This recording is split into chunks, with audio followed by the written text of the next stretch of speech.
tal? ¿Cómo están? Vamos a continuar con el módulo 2 de esta clase de teoría política de la modalidad de justicia electoral en esta modalidad virtual. Pues bienvenidos. En esta ocasión vamos a hacer un repaso de los autores clásicos del pensamiento político moderno. Vamos a señalar en rasgos muy generales, ¿no?, cuáles son sus principales aportaciones a la teoría política de estos pensadores que van desde el siglo XVI hasta el siglo XIX. Son alrededor de 11 autores los que tienen ustedes designados en sus lecturas, y en esta ocasión solamente puntualizaremos como ya he dicho, sus principales aportaciones. Antes de iniciar con cada uno de los autores, me parece importante destacar cuáles son los elementos que caracterizan el pensamiento político moderno, o a partir de qué momento podemos hacer una distinción entre el Estado moderno y el pensamiento político en torno a él y las reflexiones previas, ¿no? Cuáles son las características que nos permiten distinguir estas dos etapas. En primer lugar, diría que la modernidad llega cuando el hombre común empieza a ser consciente de que él es el protagonista de la política, es el actor de la política. No es un ente superior y no solo es la política del dominio de unas cuantas personas, ¿no?, o de un grupo, de una élite, de un grupo privilegiado, sino que es del hombre común, del hombre ordinario. También la concepción de política como manifestación de la voluntad divina caracterizó algunos pensamientos o aproximaciones previas a este pensamiento político moderno. Aquí hay una separación o una superación de esta concepción de la política como producto de la divinidad o de una voluntad divina. Aunado a ello, se da una separación de la política y religión. Todo esto en un contexto, pues, de secularización, de separación del Estado e Iglesia, de la formación de universidades, de la necesidad de reconocer en el Estado un ente distinto al poder religioso. Asimismo, ¿no?, hay un abandono del principio de desigualdad natural de los hombres y se impone un principio de igualdad entre las personas. Estas son las cuatro características que nos permitirían distinguir el pensamiento político moderno. Ahora vamos a iniciar con las ideas principales de Maquiavelo. Maquiavelo es autor nacido en Florencia, en Italia. Escribió en el primer cuarto del siglo XVI, y dentro de sus principales obras tenemos El Príncipe y también los discursos sobre la primera década de Tito Livio. Con Maquiavelo tenemos quizá el primer autor que habla del Estado. Ahora, ¿qué caracteriza el trabajo de Maquiavelo? En primer lugar, que usa como, digamos, metodología de aproximación al fenómeno político, al poder político, un método empírico. Él trabaja a partir de las observaciones de la política que se vive en Italia en el siglo XVI. Analiza el contexto principalmente que está imbuido de una lucha por el poder, de corrupción, de una Italia desunida, conformada por 5 estados pontificios, es decir, el Papa tenía que reconocer la autoridad del soberano, del rey, de quien ejercía el poder en cada uno de estos estados. También el contexto en el que escribe Maquiavelo se caracteriza por la desunión en Italia, una desunión provocada por la debilidad del Papa, pero que también de alguna manera el Papa jugaba un papel central porque no permitía tampoco que alguna otra figura emergiera con el poder suficiente para derrocarlo o poder de hecho unir a estos 5 entidades. Con Maquiavelo te encontramos una aproximación que nos permite analizar la relación entre política y moral.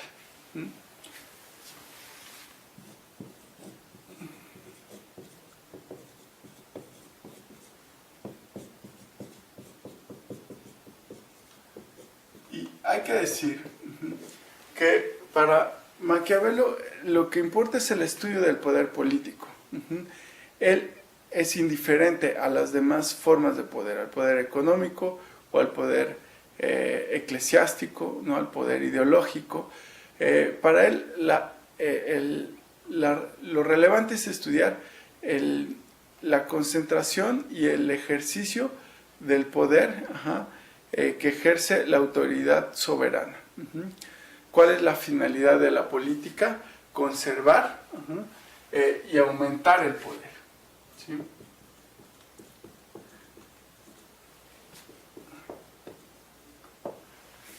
Ese poder que está en manos del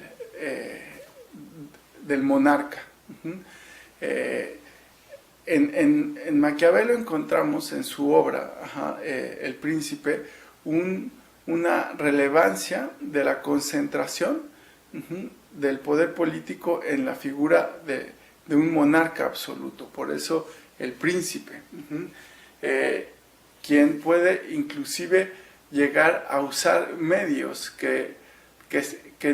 sobre los cuales no se tiene que cuestionar su contenido moral o su justificación moral, porque el fin de la política podría justificar que el monarca absoluto pueda recurrir a medios que, vistos desde otro punto de vista, desde la moral, podrían ser injustificables.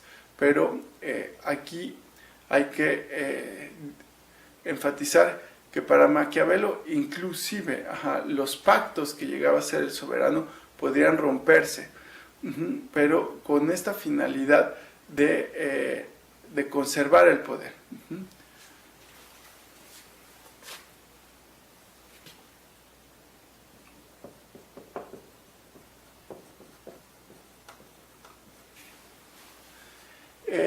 En Maquiavelo encontramos la primera referencia al concepto de Estado, o al concepto de Estado que sirvió para la construcción de la teoría del Estado, para la discusión en torno a él. Maquiavelo ve el Estado como una fuerza organizada que tiene un territorio, que se ejerce de manera suprema en su propio territorio, y que persigue una política que es consciente de las relaciones con otros estados, ¿no? ¿Sí? Que de las relaciones de poder y de y evidentemente de la lucha por el poder, de las guerras, de la necesidad también de hacer alianzas con otros estados. Pero aquí destacadamente Maquiavelo circunscribe el concepto de Estado a un territorio.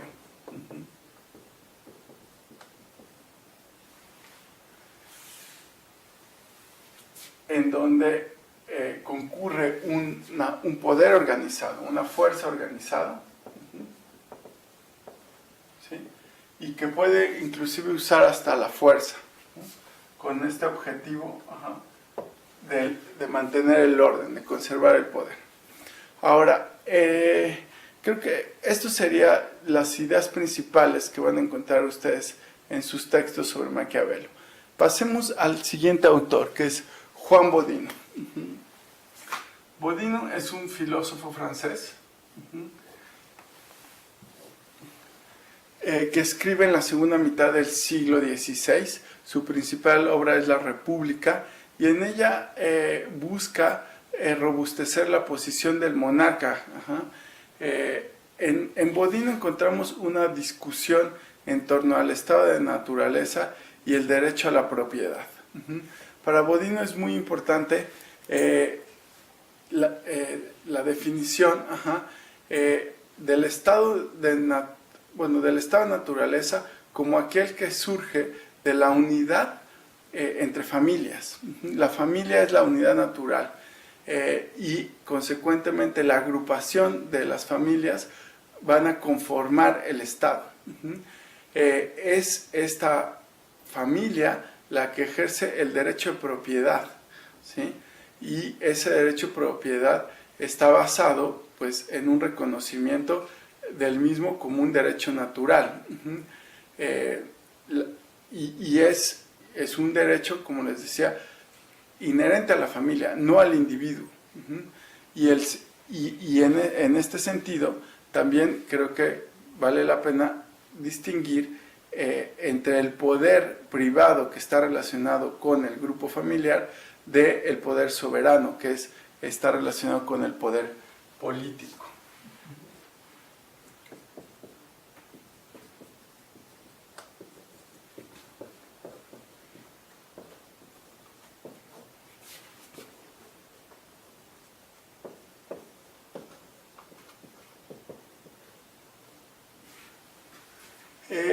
En Bodino, una de las concepciones también a destacar es que define la soberanía como un poder supremo sobre los ciudadanos y los súbditos.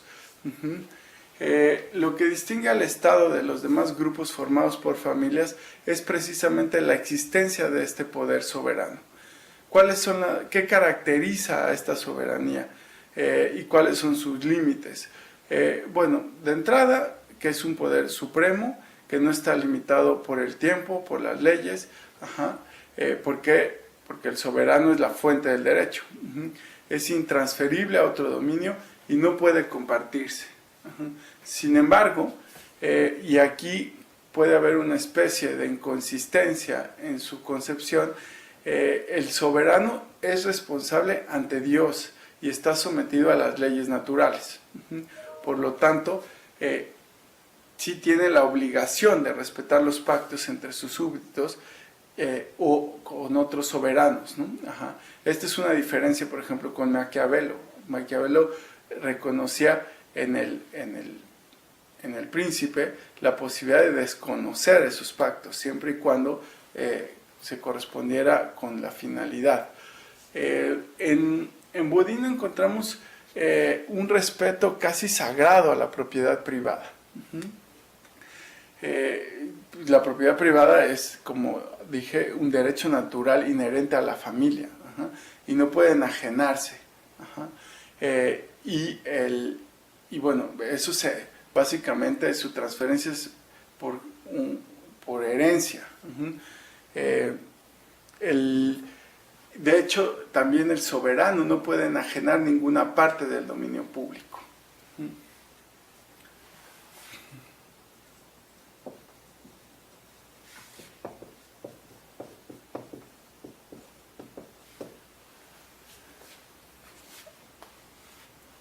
De manera también muy telegráfica, porque son bastantes autores, vamos a destacar en Hobbes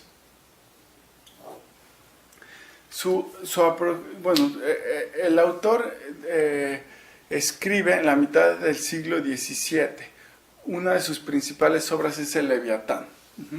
Este filósofo inglés se caracteriza por una aproximación metodológica que busca un grado de cientificidad que no encontrábamos en sus antecesores. Busca o se le reconoce un esfuerzo por construir una aproximación científica.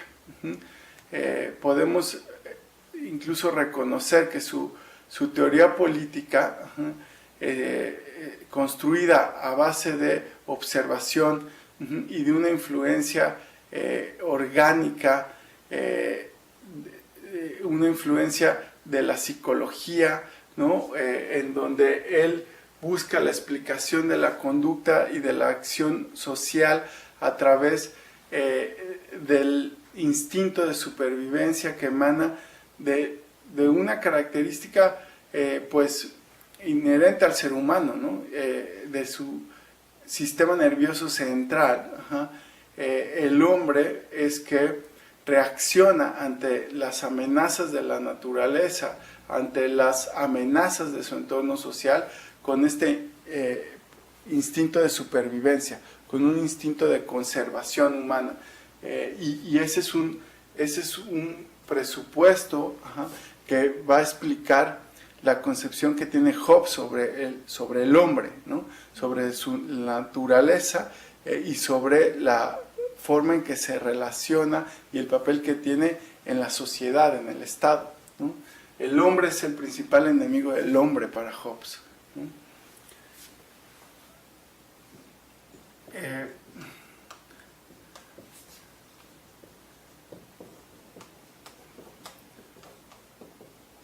Esta aproximación científica pues busca ser positiva, ¿no? Y él observa en la razón el principio de la naturaleza humana.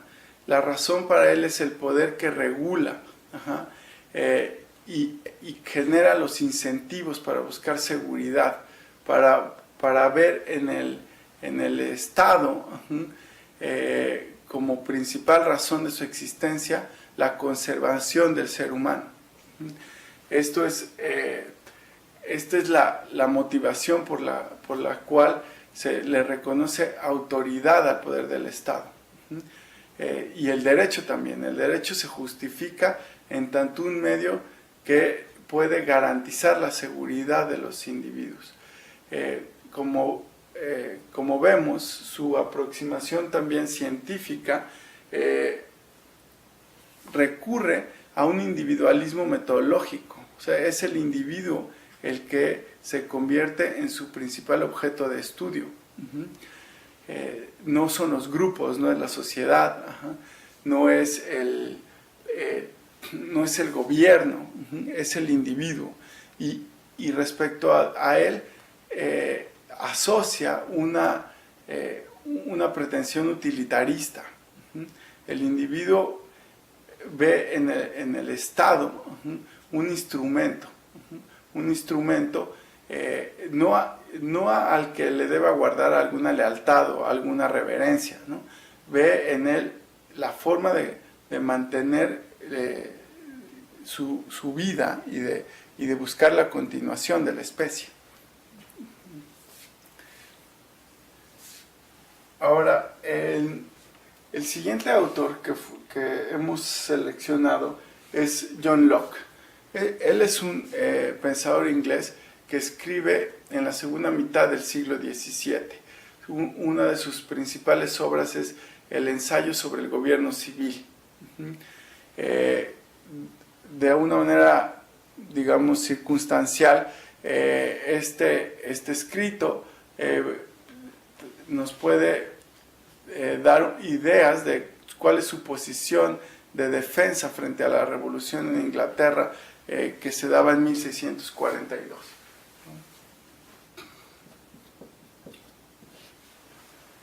En John Locke encontramos también un debate en torno al derecho natural y el derecho a la propiedad privada. Para John Locke, el derecho natural es aquel conjunto de derechos que son innatos, inviolables, inherentes a los individuos. Y el más característico es el derecho a la propiedad privada. De hecho, cuando encontramos referencias al derecho a la propiedad privada, de alguna manera también lo utiliza para enumerar una serie de derechos como son la vida, la libertad, las posesiones. De hecho, él distingue entre posesión y el derecho a la propiedad. Este derecho a propiedad es más amplio y se percibe como un derecho natural, que es inviolable, ¿no? Frente al gobierno, frente a los otros miembros de la sociedad.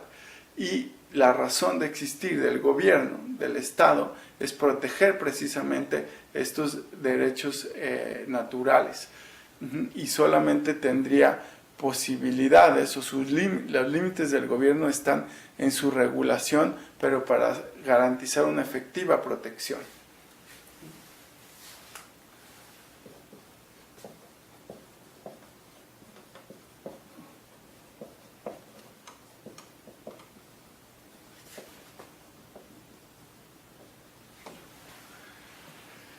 Locke también aborda las discusiones respecto a la soberanía del Estado.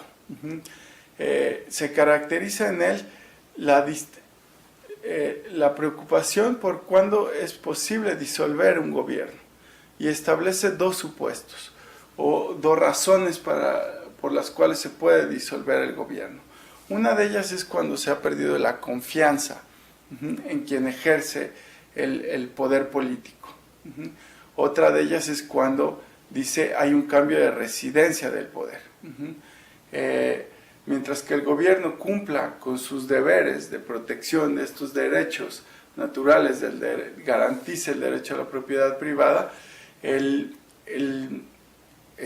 digamos, está vedado poder cambiar a ese gobierno, ¿no?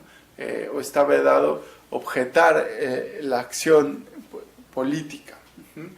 El poder soberano sí está limitado, o sea, que no lo pueda cambiar no significa que es ilimitado, está limitado, no puede ser arbitrario, no se puede gobernar con decretos impremeditados, no pueden tomar la propiedad de los individuos sin su consentimiento y no pueden delegar el poder, porque se les ha designado para ejercer esa representación y para ejercer esa protección respecto de los derechos de